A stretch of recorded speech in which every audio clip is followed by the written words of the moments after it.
Hey everyone, this is Brian here, and it has been a while since we've been with you, and there's a very good reason for this. A couple weeks ago, we were getting ready to record our next episode of the podcast, and shortly before that recording date, I got sick. I didn't realize it at the time, but I actually caught COVID. Now, fortunately, I am fully vaccinated, which means that this virus did not affect me as terribly as it had so many other people in this world, but it was enough for me to lose my voice for about a week and to really put me down. And guys, I am still recovering from this. My voice is not 100%. It would still be difficult for me to record a full podcast, but we do have something for you this week. The Game Awards are right around the corner. And last year, right after the Game Awards, we actually recorded our very first podcast. Now, it never aired. There were lots of problems with it. It was kind of a pilot episode, and we used it to learn from our mistakes and, figure out how exactly we wanted to actually do this show. But there is a small segment from that very first podcast talking about the Game Awards that we thought might be very interesting for you guys to listen to before the Game Awards come on here in a few days. So we would like to present to you a portion of that pilot episode. Enjoy.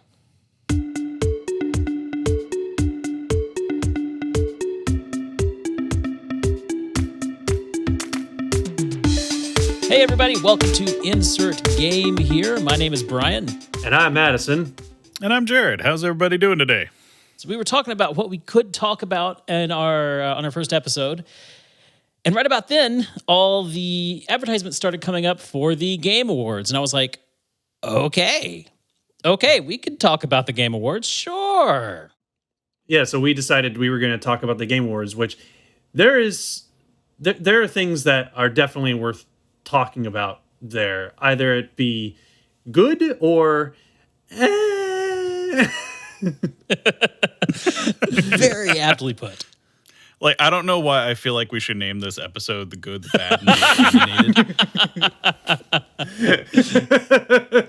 The good, the bad, and the opinionated. Oh, man. Or how about The Last of Us wins, everyone else dies? Yeah. Yeah, so can we talk about that here for a minute? Like, that is, okay, so there were some great things that came out of the Game Awards, and we'll get to talking about them, but my God, what happened with The Last of Us Part 2? Like, it just sweeps everything. I actually have a prevailing theory, and I was doing some digging behind the scenes before we got started.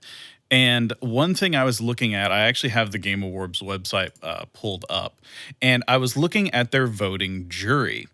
And I want to quote this from their website, just to kind of rib them a little bit. So the voting jury, nominations for the Game Awards are selecting by a voting jury of 95 leading media and influencer outlets across the globe. That is verbatim from their website, bad grammar included. You have got to be kidding me. Nope, I have it pulled up right now. From across the globe. Mm-hmm. Awards are selecting by a voting jury. Are selecting by... That just, I love that. But ribbing aside, I was looking at this list, and the section for the United States is like twice to like 3 or 4 times as big as any other section. So there's a heavy bias towards Western style games on this, there really voting is. jury. And I don't think that's any like fault of like the Game Awards. It's just that's kind of where a large congregation of it. The second biggest is the UK, but that's still considered kind of a Western audience. Mm-hmm.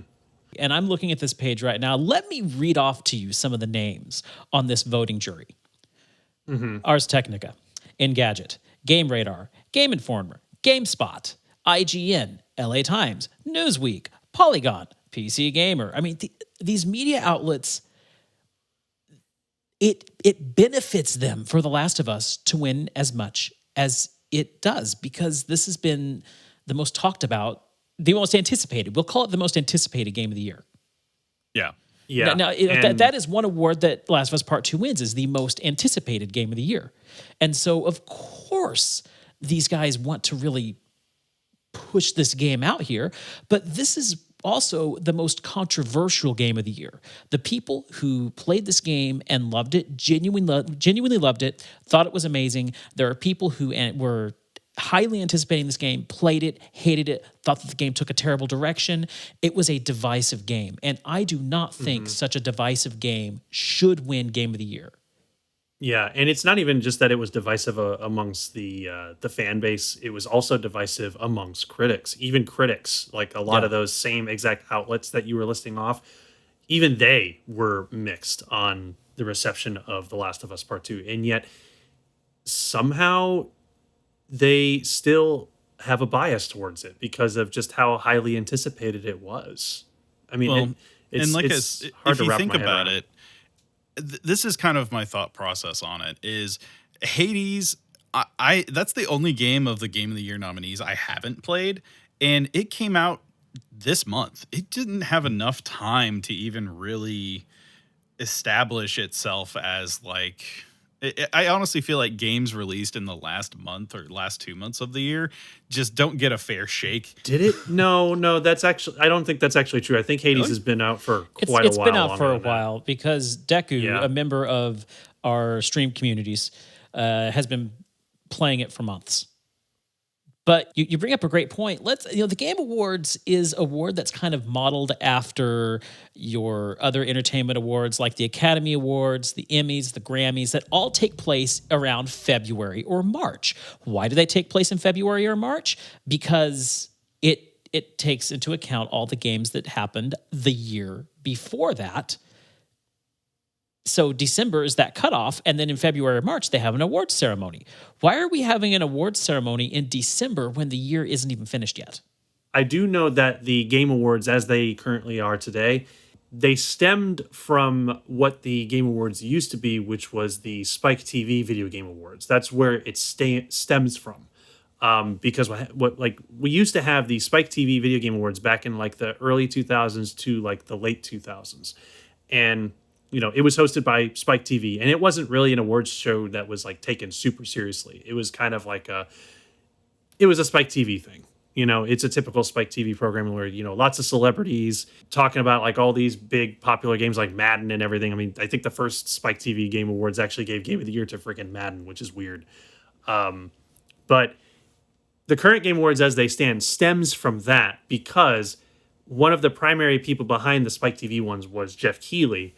And when Spike TV decided to end it because it wasn't really getting any attention anymore, Jeff Keighley decided to kind of take it on himself to keep it going, to create a new Game Awards show. And that's how we ended up with the current one. And the old one went around that same time frame of like late November, early December. So I guess just like the fact that it's taking place around that time is just an element of like the show's ancestor, so to speak.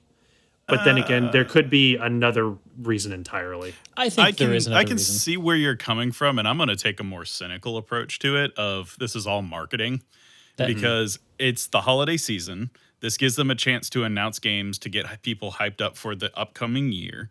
And also it's the perfect time period for people businesses to blow their advertising budget on a big event like this. That's true. That's exactly the direction that I was going. Let me read to you the advisory board for the Game Awards.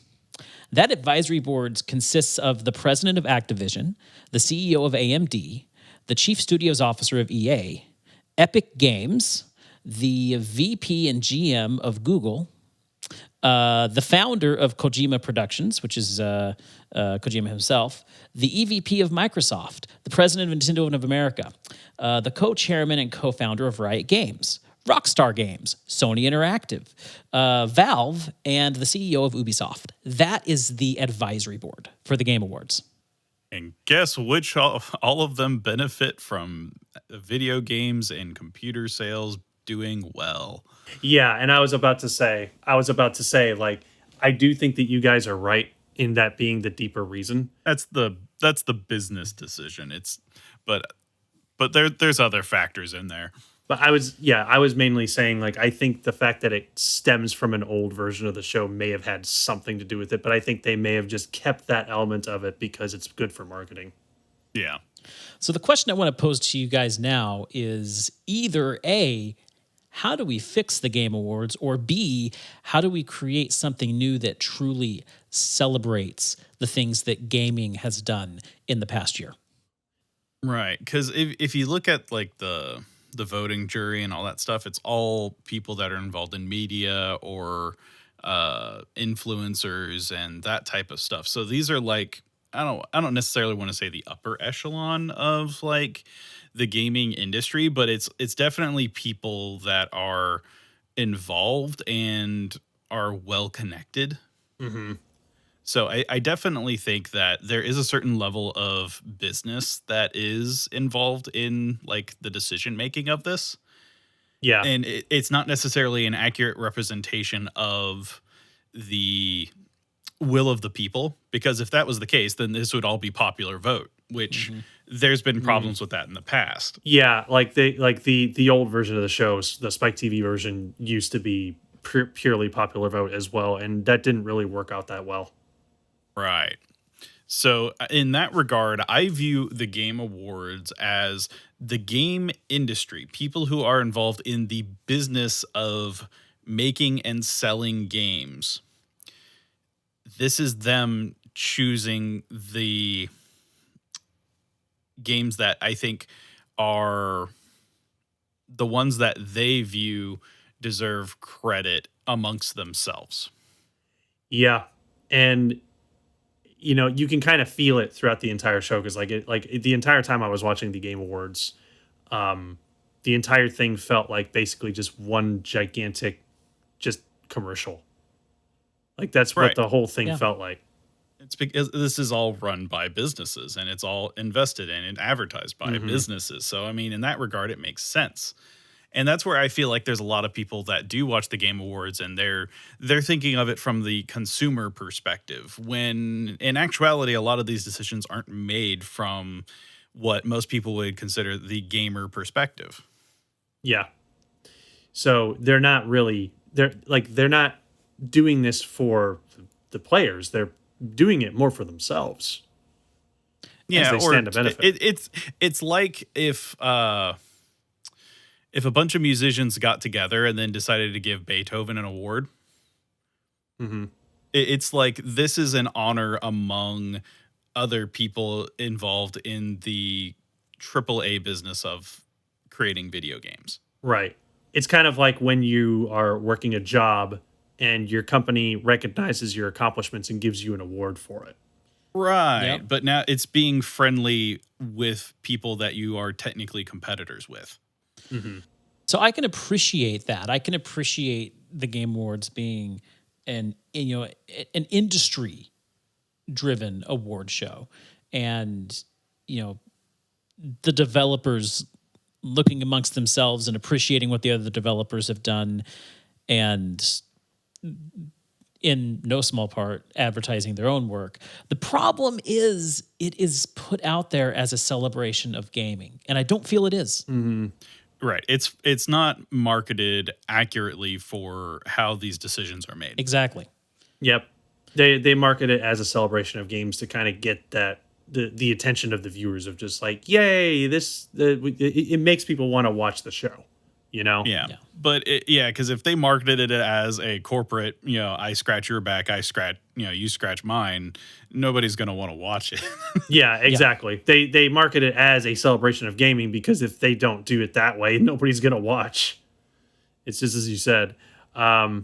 So it is what it is. I mean, that's why whenever I started watching the Game Awards, I wasn't expecting it to be this groundbreaking award show.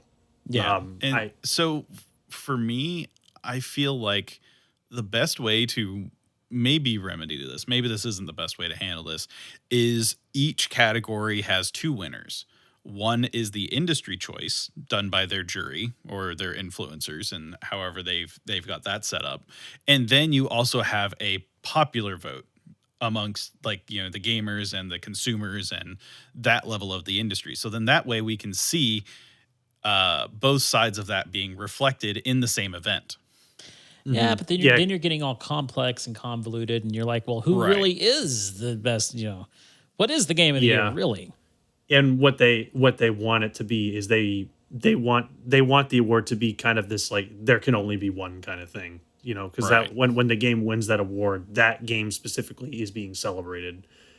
So that's what they're going for. But Right. they do have the Player's Choice Award in the Game Awards. That award went to, I believe, Ghost of Tsushima, if I'm not mistaken. I think Ghost of Tsushima actually won the Player's Choice Award, which is the Player's Choice Award is purely popular vote. Like there's no jury behind that one. Right. That is purely asking viewers like what game do you believe is the game of the year? And this year it was the Player's Choice was Ghost of Tsushima. So Yeah. See, now clearly players agree that should have won. I feel like the best way to approach this is to have a jury of gamers who are competent enough to be unbiased and make a good decision. And have, still make it a jury. Don't make it full on popular vote. Don't make it a thing where you go to a website and say, vote Right. your favorite. Have a jury who is, again, will be unbiased and will honestly look at each game and cast that vote. Yeah. But they can't be affiliated with any kind of marketing or media outlets, and they can't be affiliated with any studios. Yeah. And Yeah. that's a good idea on paper, but then you could also run into the problem of because then you have to ask the question, who are they going to be part of that jury? And like if it's going to be people like gamers outside of the industry, they would probably gravitate towards content creators. And of course they're going to go for the biggest content creators, the ones that right. they You're can absolutely easily right. sponsor. So like they would probably get somebody like Ninja on the jury, for example. You know what I mean? Because he's like the most popular streamer in the world. Except it needs to be an anonymous jury. So Yeah. So That would be the key, is that the how the people were picked and when they are like asked for their vote, like that would all need to be like completely anonymous and nobody's able to track that. yeah. So at that point, there's no reason to get a famous celebrity because it's an anonymous jury. Nobody will know they were on the jury. Yep. yeah. So then it really begs the question of like who's Yeah. going to be on that. Like it also it makes things complicated. Of like how do they pick who's on the jury? True. You know? But anyway, yeah, we could talk about this one for quite a while. Yeah, we've been yeah. we've been talking about it for quite a long time. But I will say that I've never played The Last of Us Part 2 myself, but I have played the original game, and like this is just my personal opinion. This is just my opinion speaking purely. But I personally wasn't that big of a fan of the first game. I respect it. And I think that in terms of like all the Game of the Year awards that it won, I think it deserves them. It's just it's not up my alley. So that's why I didn't really play the sequel. That kind of goes with like my mentality too, of like, for me, all of these games, I have something wrong with them, except for Hades because I haven't played it yet. Right. But as far as all of the other picks, they're all brilliant games. But they all still have things that I find fundamentally wrong in terms of how certain things were handled. Yeah. No And game is I'm not perfect, going to go so- into that huge rant. I totally could. I could eat the entire rest of the time slot in an entire hour just ranting on each of these games. But I love each of them for what they did, including The Last of Us Part 2. I did play that. It did things that I particularly liked, and then it also did things I particularly didn't like. And that's where I feel like the Game Awards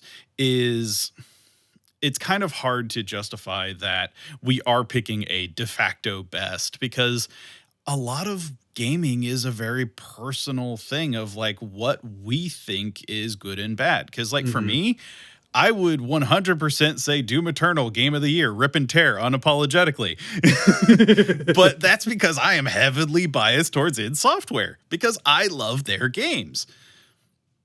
But that you just hit it right there. The beauty of gaming is there is a game for everybody. And there is no one game for everyone.